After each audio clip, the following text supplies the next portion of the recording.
So a very warm welcome to Wednesday evening at the London Buddhist Centre, and a warm welcome to you if you're on YouTube, either right now or in the future, if you see what I mean. Anyway, my name is Suvarnajyoti, and I'm going to be leading the class this evening. So we're just going to start with a bit of an arrival kind of sit. So if you'd like to set yourself up, we'll do. I'll lead us through. I'll just lead us through something. And you might just want to check while you're getting yourself ready, just really be sure that your phones are completely off.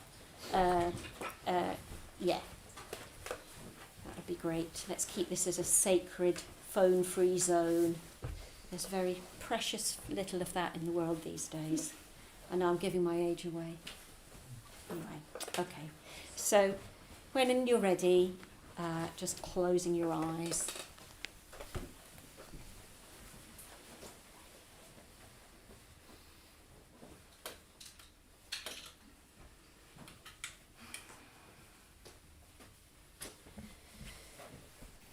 And letting your awareness drop inwards and downwards and outwards through the body.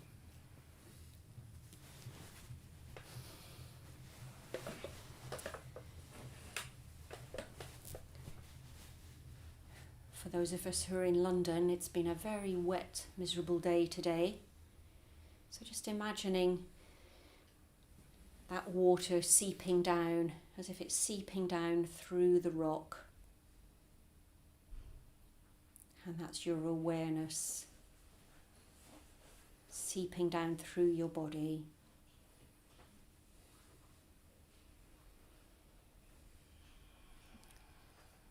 And taking a long out breath and really giving yourself permission to give your weight up to the floor.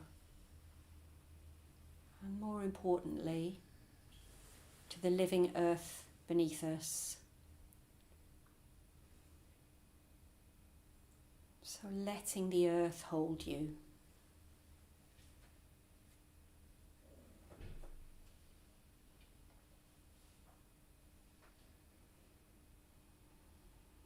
And whatever's been going on for you today, whatever you've got going on later or tomorrow, see if you can just give yourself the gift of this couple of hours that we've got together and really allow yourself to be as present as you can, to really make the most of this time that we've got.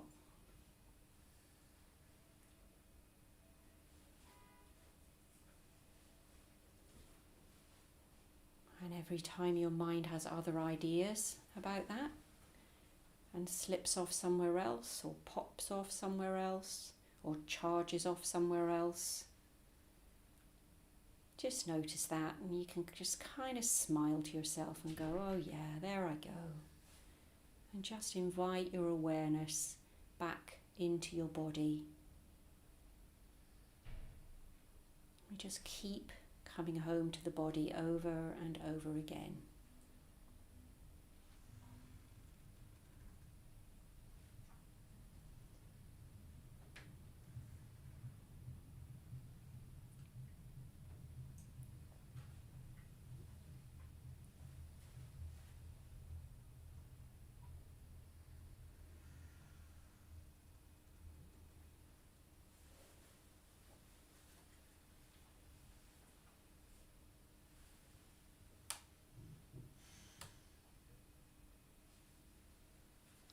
And now taking your awareness down into your feet and legs.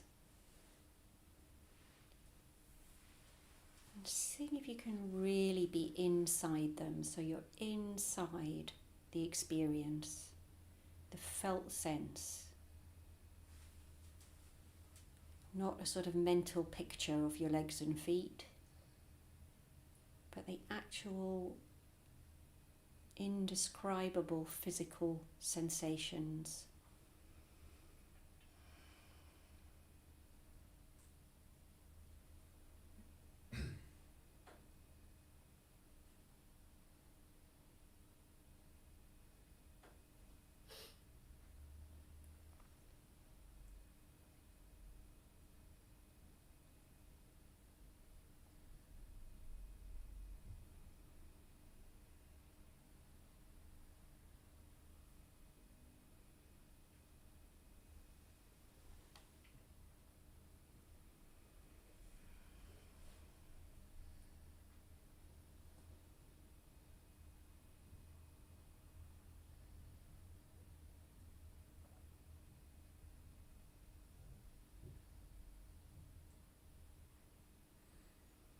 Just coming back over and over again.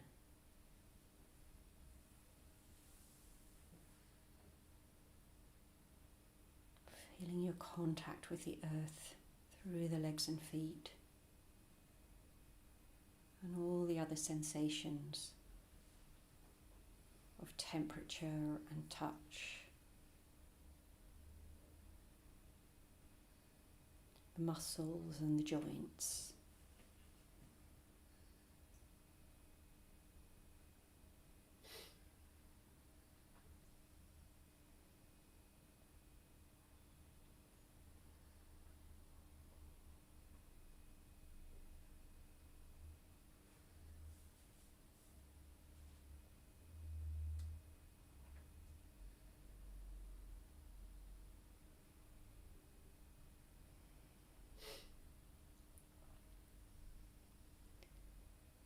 And now taking your awareness and up and into the pelvic area. So probably for all of us there will be some strong sensations of weight bearing.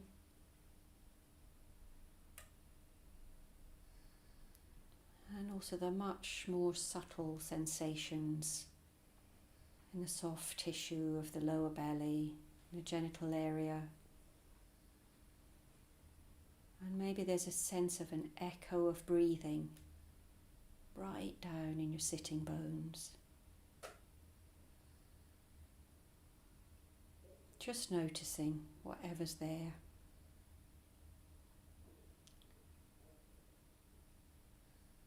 Seeing if you can let yourself drop inside whatever's there.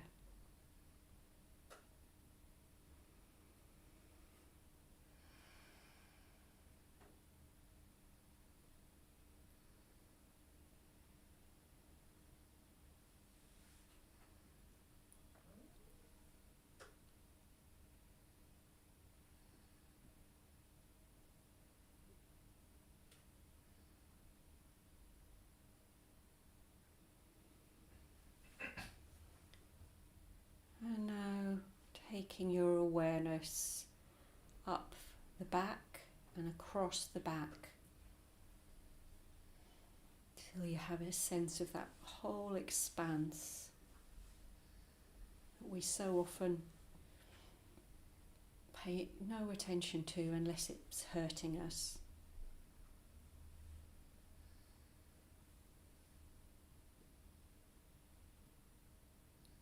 So noticing the strength of the bones and the movement of the breath in the back as the diaphragm rises and falls.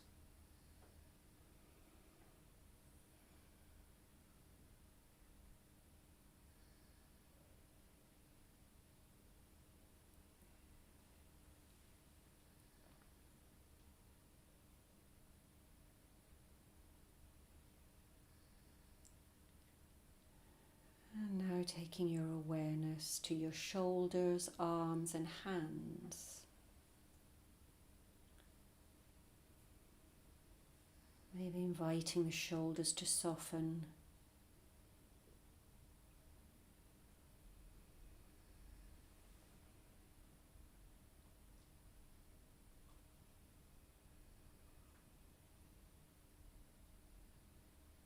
Inside your hands, inside your arms.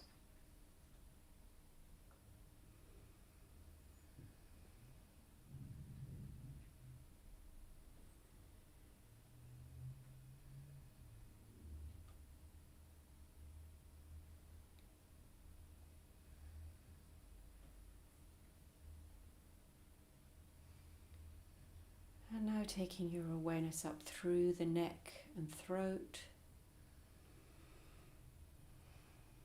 and into the head area.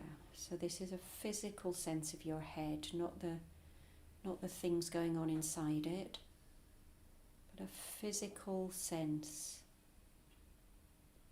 of the scalp and the ears and the face.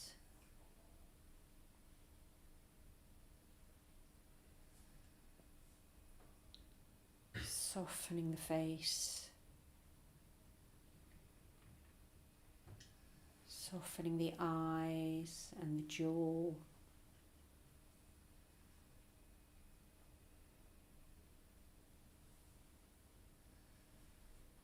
Noticing the gentle touch of the air on the skin.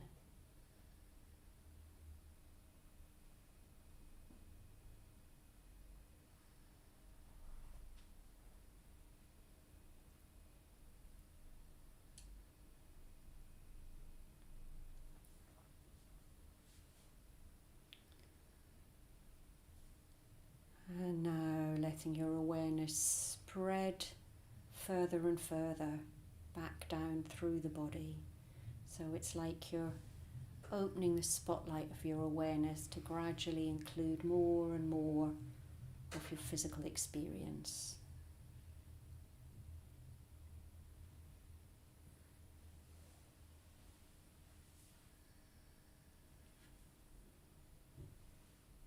This subtle, mysterious sense of what it means to be alive right now, in this moment. This is what it feels like.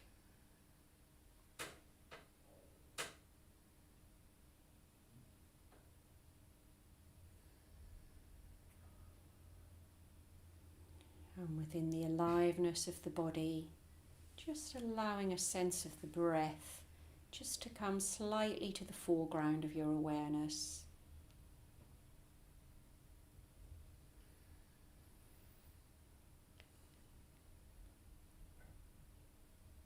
And for the next few moments until I ring the bell, just coming back again and again to this body, this breath.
Just in your own time, coming out of that practice and back into the room. Okay.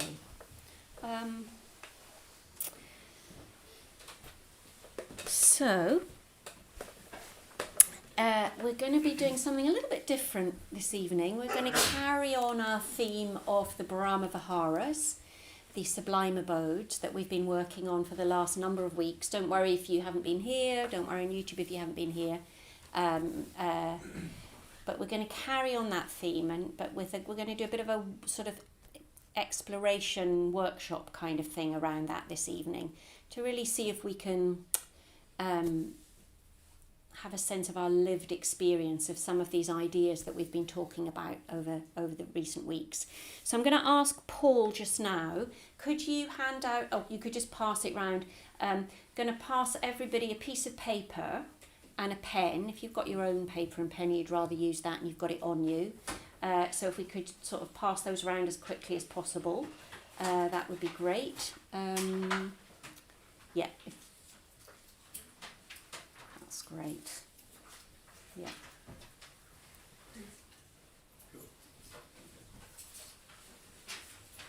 Okay, if we could pass them, so we've got more than one batch going at a time, that would be great. So, yeah. No, it's okay. There'll be more coming. There'll be more coming, yeah. Yeah. Okay. Right. Give us a wave if you haven't got paper yet. You just need one piece. There we go. Everybody over here. And a pen. Have people got a pen? Where are the pens? Oh, I've got more pens. That would help, wouldn't it? I'm sitting here with her. Who needs a pen? Oh, blimey, nearly everybody. Okay. There we go. So you could pass those around over here. Pass those around there. Is that all the pens? Oh, there's one on here. There's another one. Anybody else? We haven't got enough pens. Oh dear. See, that's the trouble with workshops. You sort of, it's always these things that you don't think of. We haven't got enough pens. Anyone got a pen in their bag or in their possession that they could use or lend to somebody? Yeah, I'll quickly get to my rucksack then. Yeah, that'd be great. Brian, have you got any pens in your bag that you could lend to people? How many pens do we still need? Oh golly, 1, 2, 3, 4, 5. Paul, could you pop? Yes, I've got 2. You've got 2, lovely. Sorry, YouTube. This is what they call a technical hitch. Yes, could you go upstairs quickly and see what's on reception desk? Thank you. Yeah. That's okay. Too many pens is better than not enough. I don't want people to not have an excuse to not. Of course, now I've lost people, and I don't know when. Oh, so she's gone to get them out of her backpack, hasn't she? And then Paul's gone up to reception. Ah, fantastic. I have 1, 2, 4.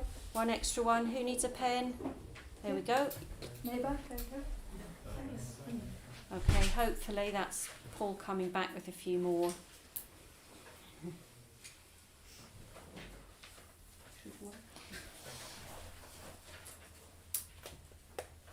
Sorry, YouTube. I didn't count my pens beforehand.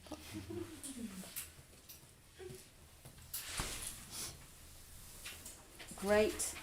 You've got a pen. Okay, lovely. Good. Oh, brilliant. Thank you. Be sure you make sure you. Yeah. What? We all right? Yeah. Quick, put your hands up if you need a pen, and pass them round. Yep. Oh, great. Thank you. Keep waving if you need a pen. It was late. Loads of people a minute ago. Okay.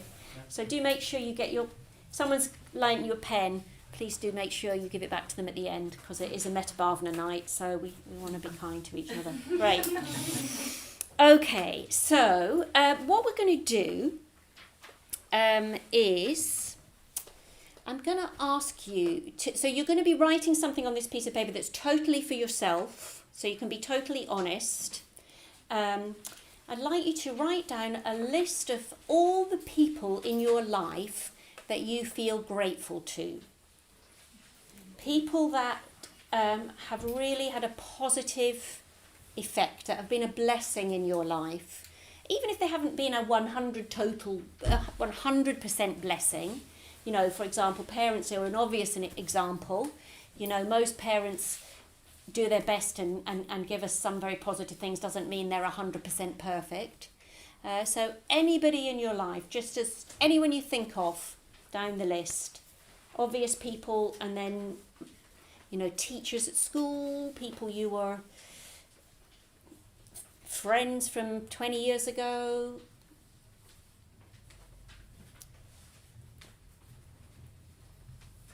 somebody that taught you the trumpet when you were in infant school, whatever it might be. And you can be totally honest, no one's going to look at this list apart from you.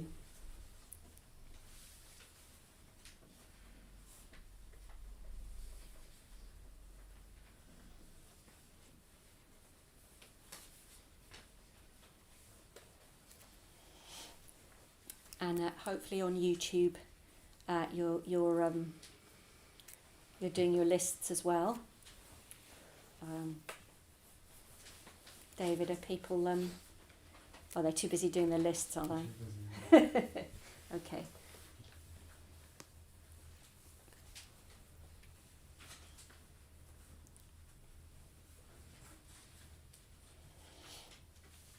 And if you think you've run out of people, just stop and think a bit harder.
Wow, there's a lot of people.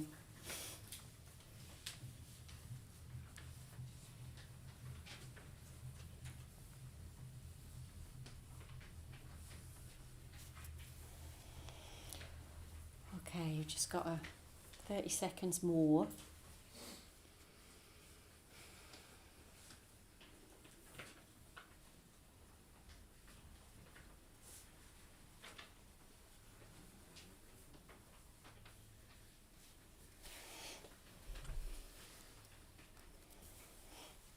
Okay. I feel like the invigilator of an exam or something. Your time is up. Okay. So now, what I'm going to invite you to do is I'm going to ask you to get into pairs in a moment and to pick one of those people on that list and just to tell your partner in the pair a little bit, just for a minute, about that one particular person and why they've made it onto your list. So it's your choice which person you pick from your list, okay? So if you'd like to just pair up with someone who's sitting near you, if there's someone that you know, if you're next with your friend or partner, then don't go with your friend or partner, go with someone that you don't know that well. Just say hello and introduce yourselves.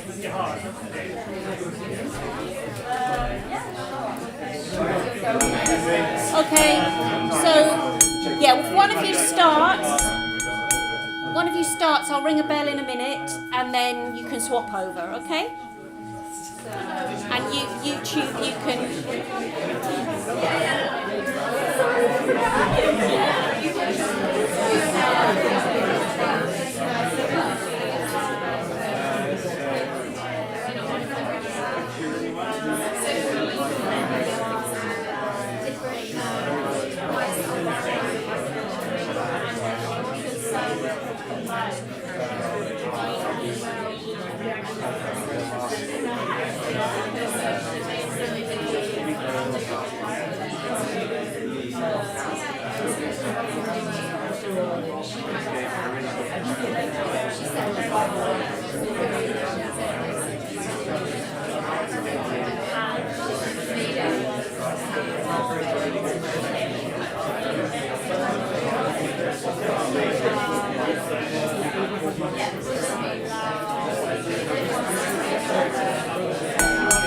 Okay,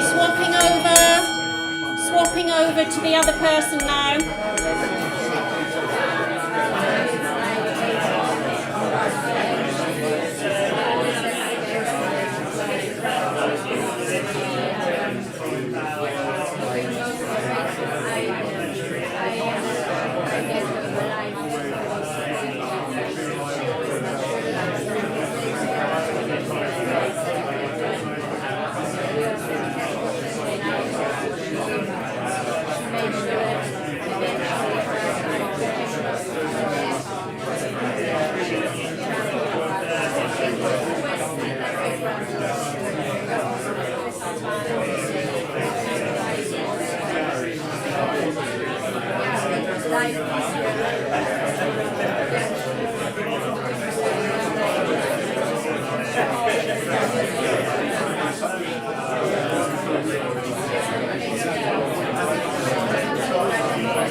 Okay, lots to say there, but that's as much as we've got time for just now. And I'm just going to ask you to just sit quietly just for a moment and reflect on what that was like to do that, to share that with somebody. So just kind of letting it settle, that exercise.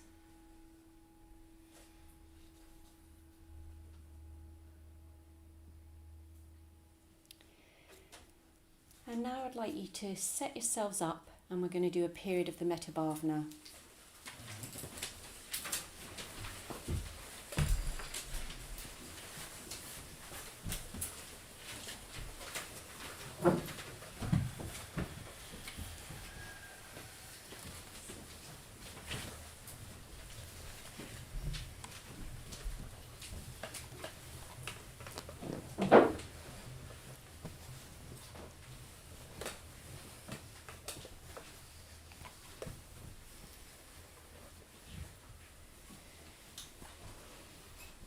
And when you're ready, closing your eyes.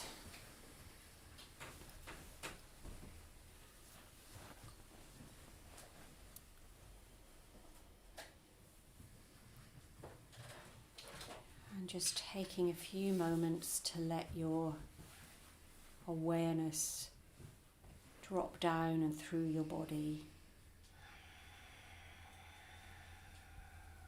Noticing the effect of that practice, that exercise, whatever that effect may be.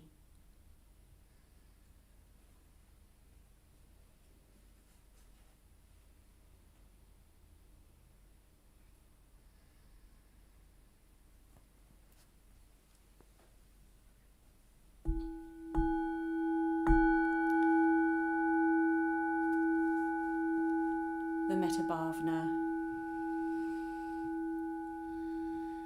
The first stage, wishing well, opening your heart to yourself.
Stage 2, a good friend.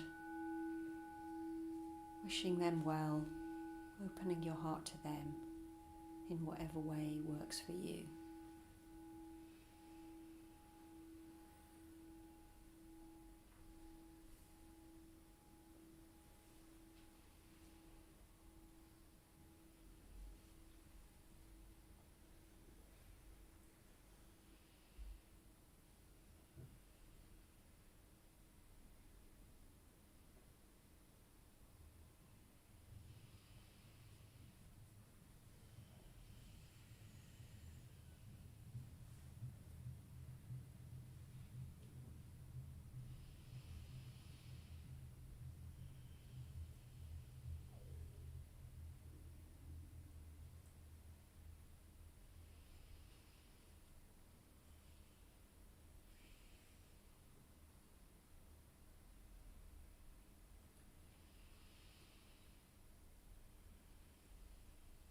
Just checking that you're breathing in natural rhythm, that you're not controlling or forcing the breath.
Stage 3, a neutral person.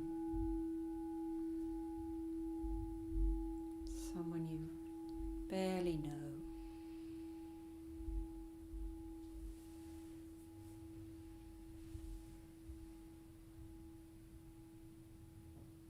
Checking your body. Checking you're not gone too much up into your head. Dropping into your body, into your heart space, if it's all getting a bit heady.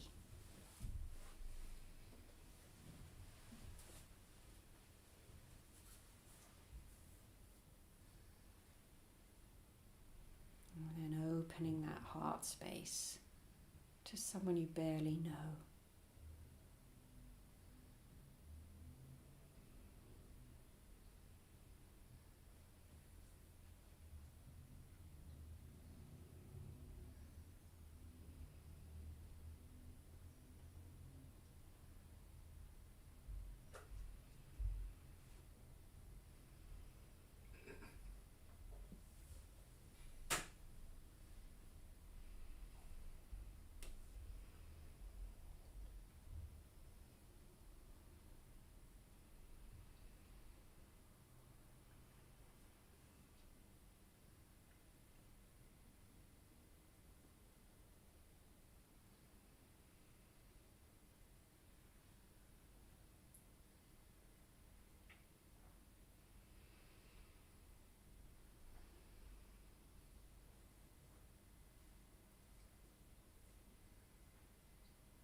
Stage 4. Someone you find a bit difficult.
Stage 5, bringing all those people together and then spreading out from there to more and more beings.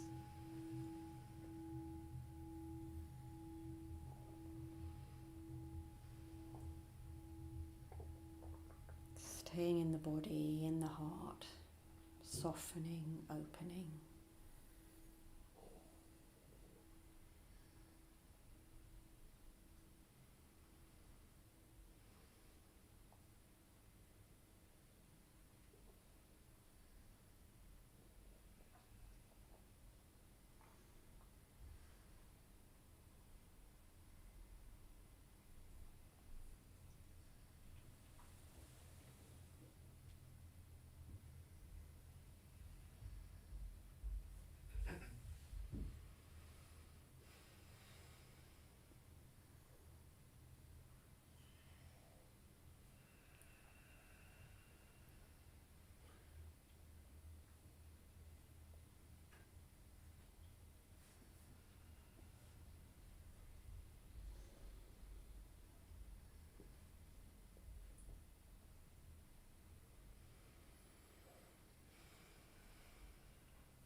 And now dropping any effort that you're making, just sitting, just completely open awareness without trying to do anything at all, just absorbing the practice.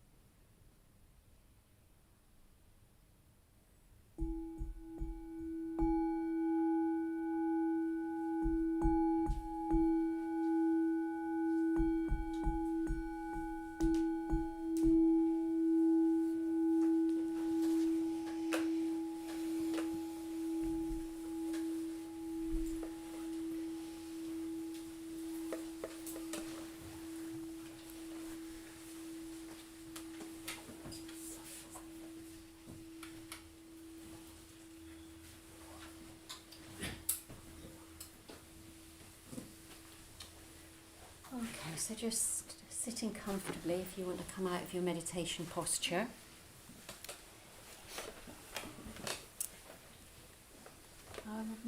I'm curious how that was, what you noticed, if you noticed, if there was anything particular to notice for you, about the effect on your Metta Bhavana practice of having done that exercise beforehand. What did you notice anything, or what was that like?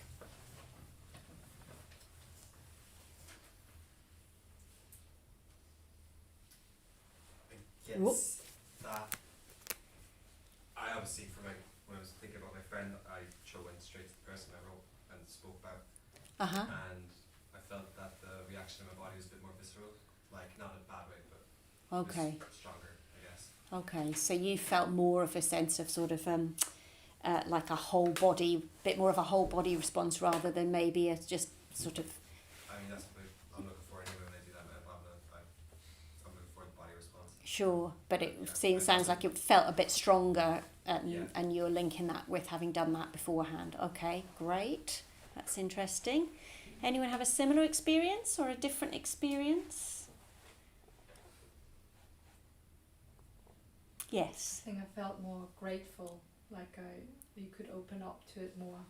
And it's just listen to the story from the partner from, sorry I forgot, Chess. Jessica. Yeah. It's just so beautiful that everyone has an amazing person in their life or more, and that you remember yourself to this, so you feel lonely, but actually you have so many people who Right. impacted your life, so make you Okay. feel really warm and fuzzy around the heart. Okay. So warm and fuzzy around the heart. Yeah. Because you're connecting in with sort of remembering or re-remembering for yourself Yeah. some of the positives in Yeah. people in your life. Yeah. And anybody, does that resonate for other people, that experience? Anybody have a different experience? I think I found it a lot easier to wish happy and loving thoughts towards the person that I don't normally get on with. Ah, It okay. happened to be on my list as well, which is a bit controversial. But No, not at all, not at all. Who are the people most likely to have difficulty with? The people that we love. Yeah, so yeah. yeah, I found it sort of scenarios were popping up in my head where I thought of it in a different way, and felt a lot easier to see it from their point of view. Okay, so you were able to open up more to stage 4 person, because you were warmed up, as it were, within yourself. Yeah, great. I mean, the reason that I wanted to sort of do it that way round today, to do the exercise first and then do a little bit of talking afterwards, is the theme for today is Mudita, which is the experience that we have when our metta, when our sort of this unconditional loving kindness this attitude of loving kindness, when our attitude of loving kindness comes into contact with somebody else's positive qualities or achievements or success or joy, then the experience that we then have at that point is what we call mudita. So it's called sympathetic joy, which interestingly we don't have a word for in English, which that's probably speaks volumes. But so this joy at other people doing well, and that is mudita. And personally, I find it incredibly challenging quite a lot of the time, and I think we live in a culture that really doesn't encourage that, really. What our culture encourages us to do is to compare ourselves to other people, and then to sort of find ourselves lacking in that comparison. And then we might sort of be seeming to be celebrating the other person, but probably, certainly for myself, and I imagine for quite a lot of us, behind that there's actually what's happening is a bit of envy, feeling envious that this other person is doing well, or maybe they've got what you would like, or maybe they've achieved something, and you kind of know, I think Emily Odin mentioned this last week, and you sort of kind of know that that's not a very worthy thing to be thinking, so you don't, no, we just don't like admitting it. Envy, it's a difficult thing to admit to, isn't it?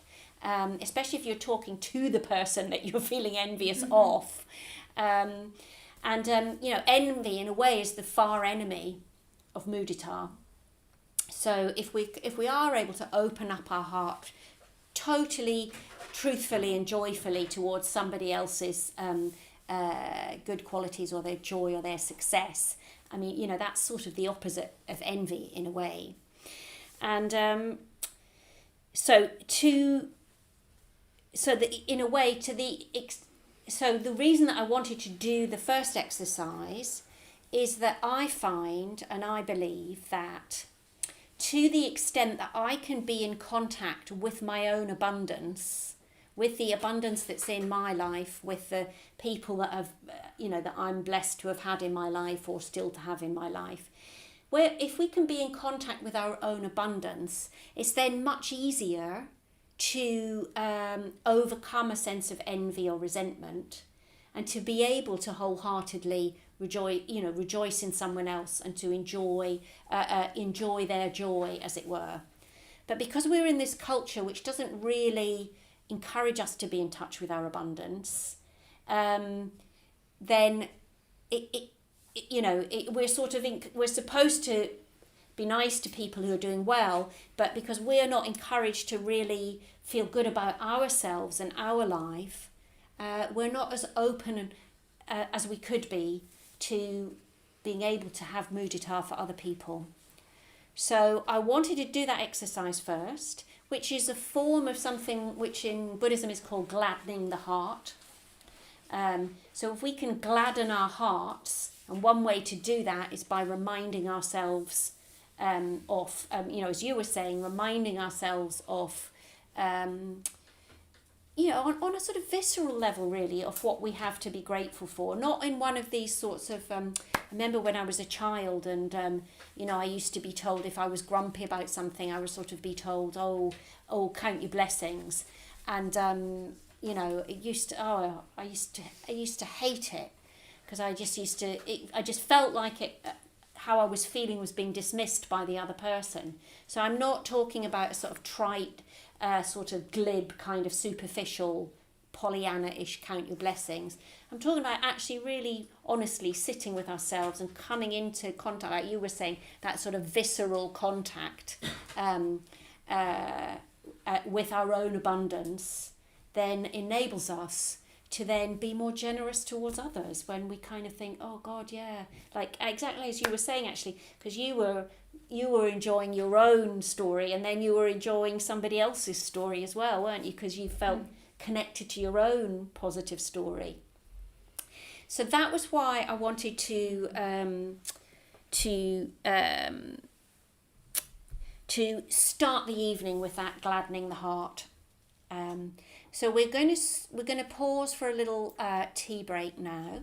We're going to go upstairs for the tea break this evening, and then when we come back, we're going to go on and do some more work around mudita. Okay. All right.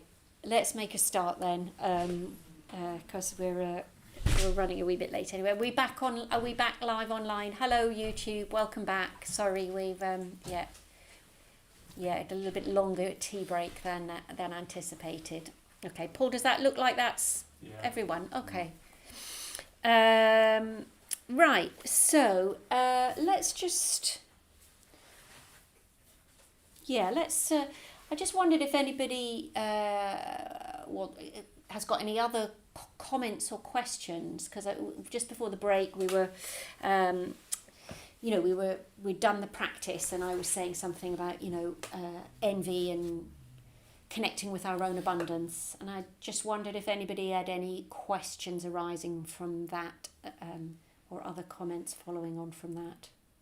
Didn't have time to do that before the break. Got people behind pillars. Sorry. Oh, it's Brian. Hello. No. Okay. No? Okay. All right. So, we're going to do another little exercise. Maybe that's why so many people left. So I'm going to ask you to pair up again. Pair up with someone different this time. And someone that you don't, not your friend or partner or someone you came with. So if you just want to get into your pairs again, or into a new pair rather.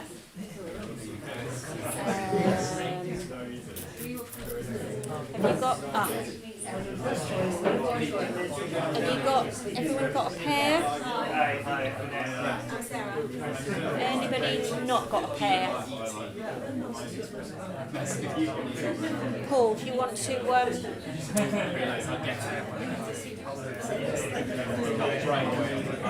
Paul? No, you don't want Okay.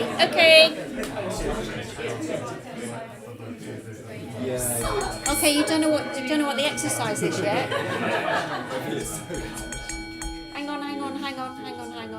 You don't know what the exercise is yet.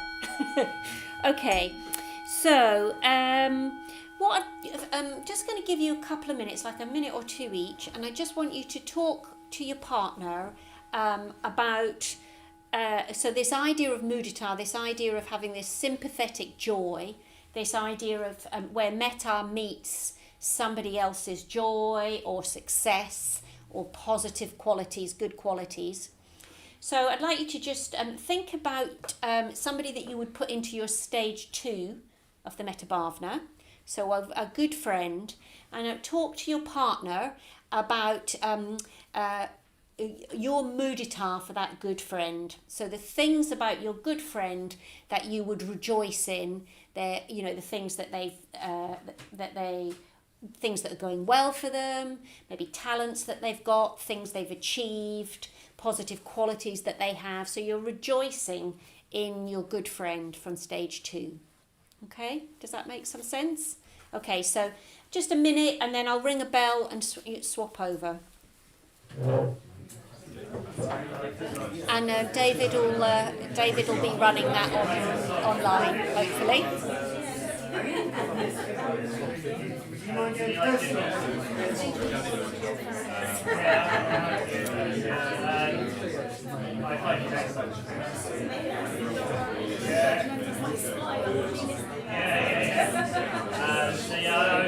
to talk about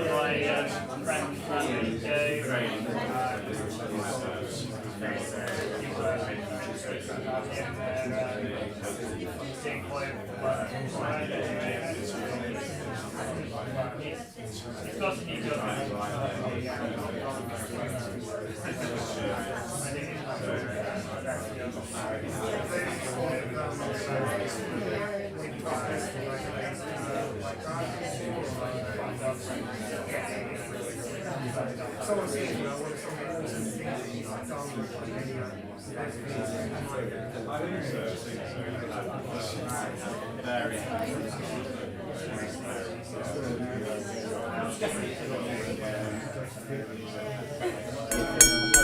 Okay, swapping over.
Okay, so now what we're going to do, staying in the same pairs, is I'm hoping I'm going to be able to describe this so that it makes sense.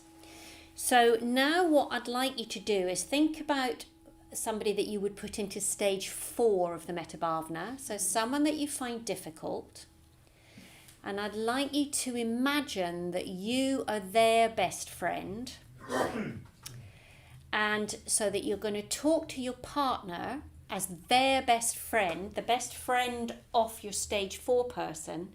So you're going to talk about what you appreciate about them. Anybody confused? So you're going to pretend that you're the best friend of your stage 4 person.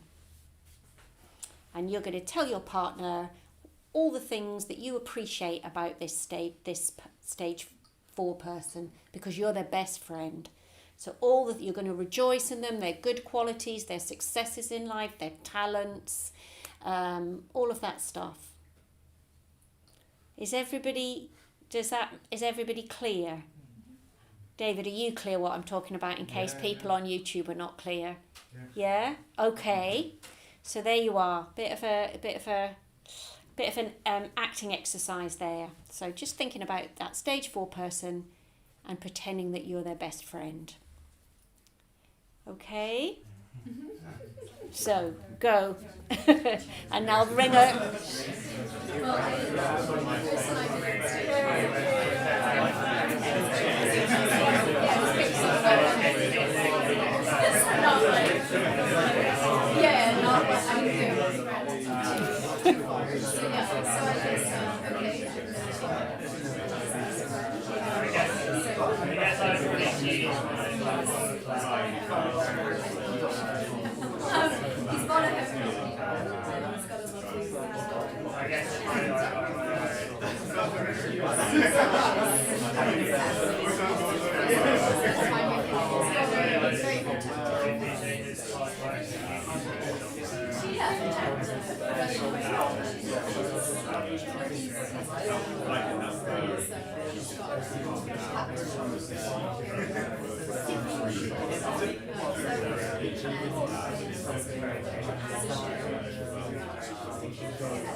Okay.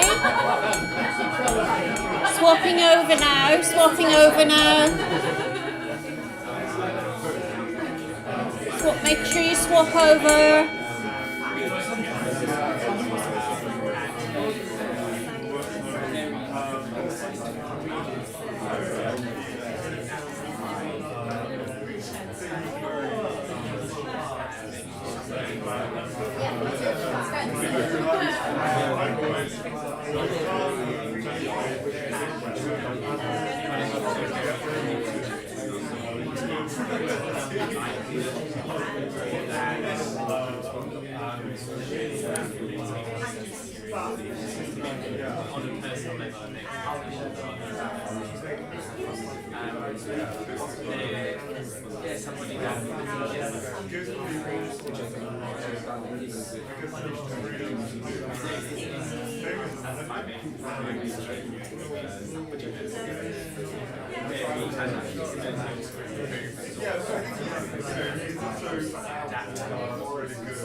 Okay. So, how was that? Anybody wanna share what that was like to do those two exercises, one for stage 2 and one for stage 4? Yeah, so the stage 4 one, it was a bit of...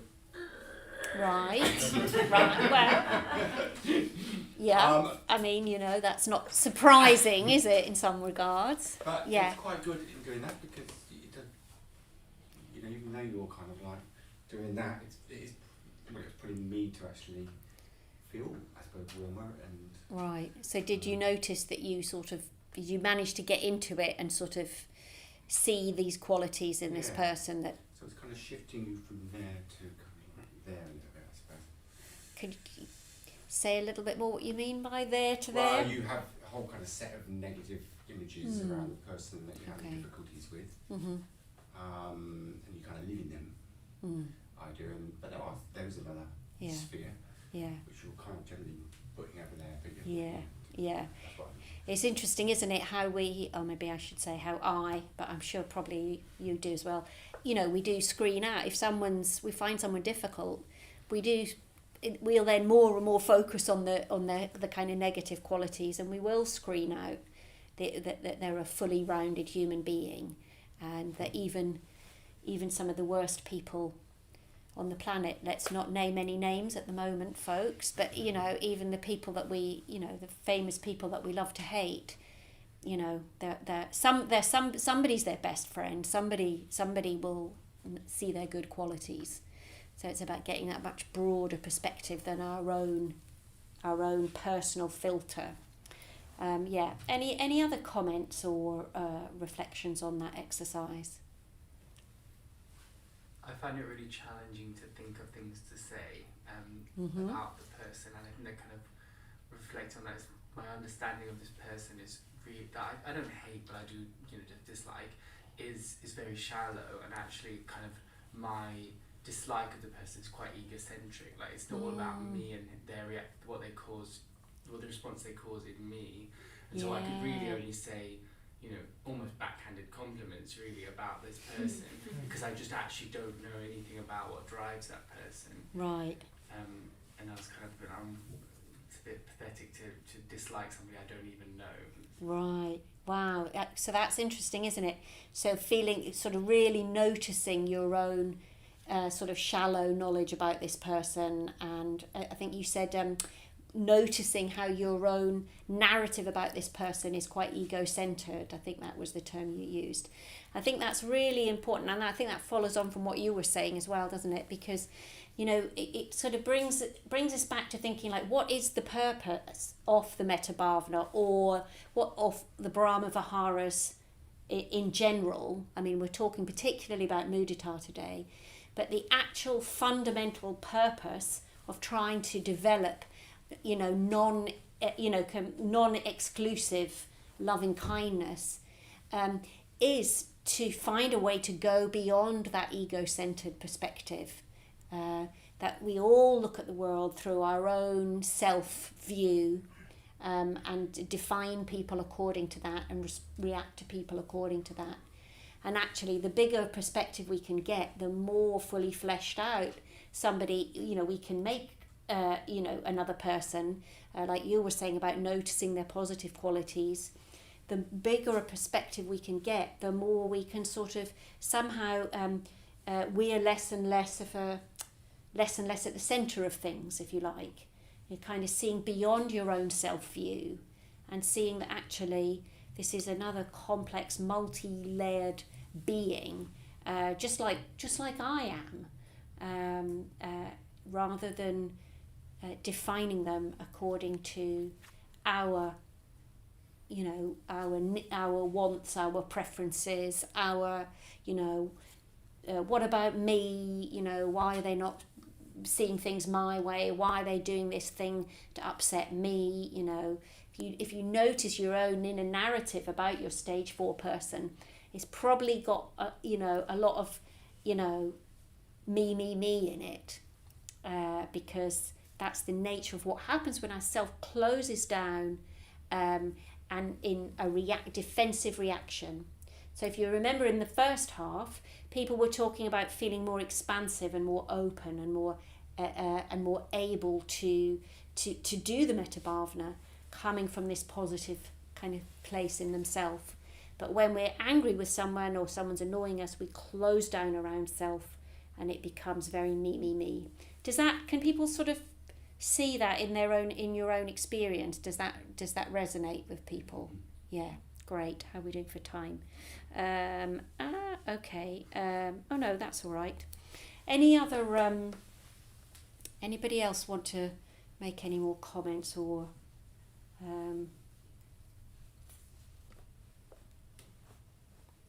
Yes. Oh, go on. Yeah, I was gonna say, I actually really enjoyed it, especially the second half, because with the first one at least, everything I said I kind of already knew already. Right.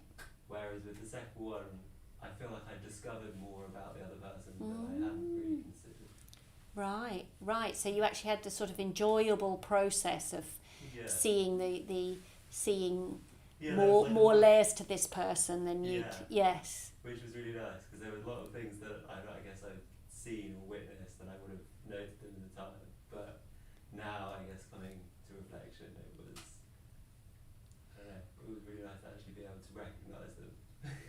Right. Oh, that's a lovely reflection. Did anyone else have that experience too? Sort of, sounds like a softening of your sort of relationship to them in your mind or something. Yeah. Very much so. Great, lovely. Anyone find it really difficult and annoying, and because everybody said sort of positive things about it, I'm always slightly worried that people are not having that experience, that they feel like they can't say. No, okay. Well, you can come and tell me afterwards in private if you want, when we're not on YouTube. Okay, so what we're going to do to finish off the evening is, so we've been doing these exercises today to gladden off. The first half we were gladdening our hearts, and then I was talking a bit about Mudita as the antidote to envy, and that if we can be in touch with our own abundance, we're more able to celebrate other people. So we're going to end with another practice of the Metta Bhavana, but a practice of the Metta Bhavana with a distinctly Mudita flavour to it. So what I'm going to invite you to do, and we're going to do the normal 5 stages, but in each one to specifically go into that stage thinking about rejoicing in the positive qualities, achievements, talents, joy of the person in that stage. So obviously you're going to start with yourself. So that might feel slightly tricky. If we'd had a little bit more time, I was going to give you a third exercise, which would be about you pretending to be your own best friend and saying what qualities you, what they would, how they would rejoice in you. So you can just do that privately for yourself in the first stage of this practice when you're doing, so sort of self-mudita really in the first stage. So you can imagine that's your best friend rejoicing in you. And then for each of the people following, you're going to do that. Obviously, if you're a stage 2 person, you kind of know. And then stage 3, a neutral person, you might have to be a bit more imaginative and try to work it out, what they might, you might not know them at all, but you might be like, well, they're really pretty. It might be, whatever it might be, that if it's someone you don't really know, but just something that you would think of that could be something to rejoice in that person. And then the stage 4 person, you've just had a little crack at that. And then we'll spread it out and out and out and just think about ultimately about all beings. There's a line in our sevenfold puja for those of you that have been on retreat and done pujas that we rejoice with delight in the good done by all beings, which leads them to peace. So that would be the flavour of the 5th stage. Okay, should we give it a go? Okay. So we will be, how are we doing for time? We'll be sitting for about 20-25 minutes. So do make sure that you are fully comfortable. Oh, in case I forget at the end, I've got an interesting collection of pens here, some of which do not belong to the LBC. So do come and claim your pens at the end.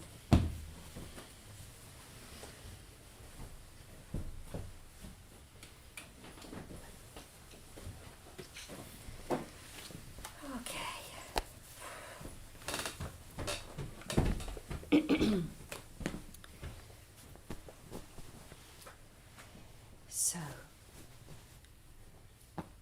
getting comfortable in your meditation posture.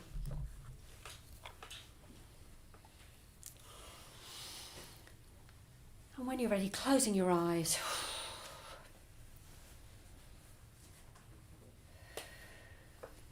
Unconsciously letting your awareness drop down and through the body. It's probably been up in the head as we've been talking. So just really soothing and smoothing it down through the body, into the heart center.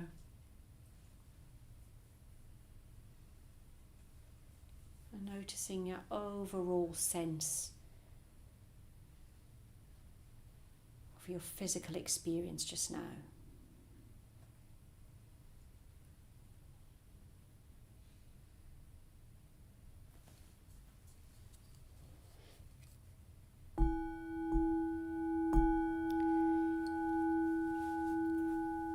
The Metta Bhavana with Mudita flavour.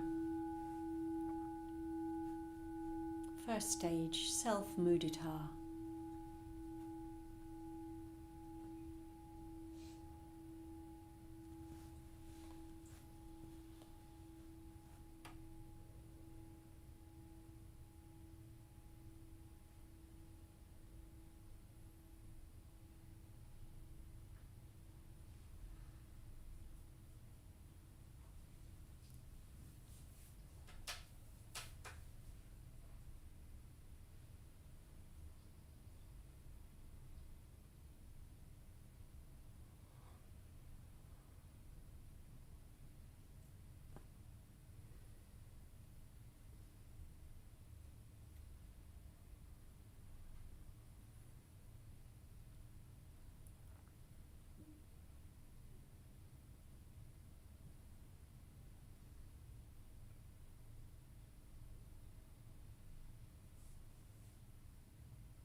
for your good friend.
Neutral person.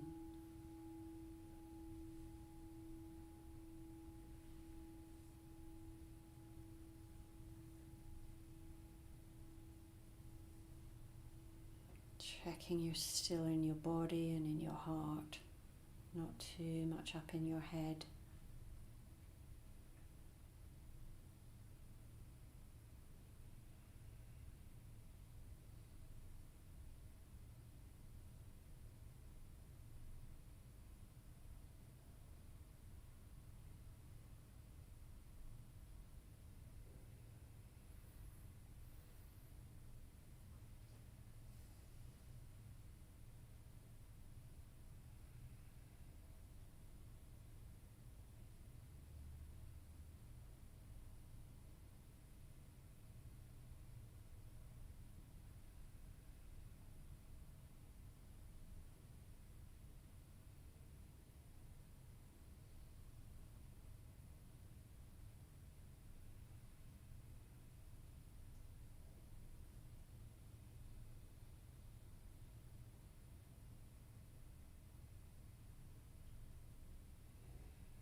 someone you find difficult.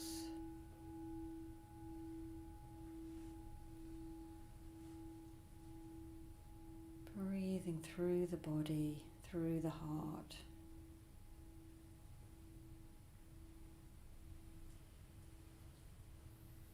Seeing if you can access some mudita for them as best you can.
Dropping back into the body,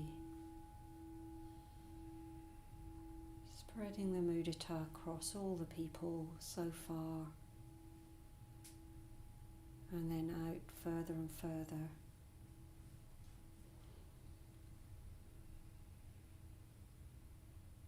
Rejoicing with delight in the good done by all beings.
dropping any effort that you're making to develop mudita, to connect with other beings, and just sitting, completely open awareness, not trying to do anything, not trying to not do anything, just open.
Folks, so we're just about out of time for this evening,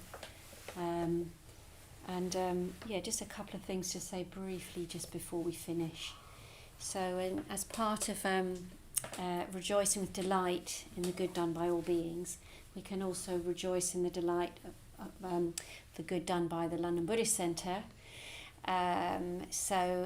If you've been able to give us a donation for tonight, that's really, really gratefully received. If you haven't donated and you would like to, that would be great. We don't have any external forms of funding, so the only thing that means that we can keep going and keep offering these classes is the generosity of the people that come along. We don't get paid to teach. That's our generosity back to the centre. So if you're in a position to be able to help with that and you'd like to do so, we'd be very happy and grateful to receive some of your money. And I think David's putting a link in the chat. And also just to say to the people, sorry YouTube, this won't be particularly for you guys, but for the people here in the room, you're regulars, you're coming along, you're making this part of your life. If you would be interested in joining the team that helps to run on Wednesday nights, it just means getting here a little bit earlier and being willing to, make tea and do a bit of washing up and all that sort of thing, welcoming people, handing out paper and pens and that sort of thing. So if you'd like to get more involved, please, do feel free to come and talk to myself or one of the other order members, and you can come and join the team.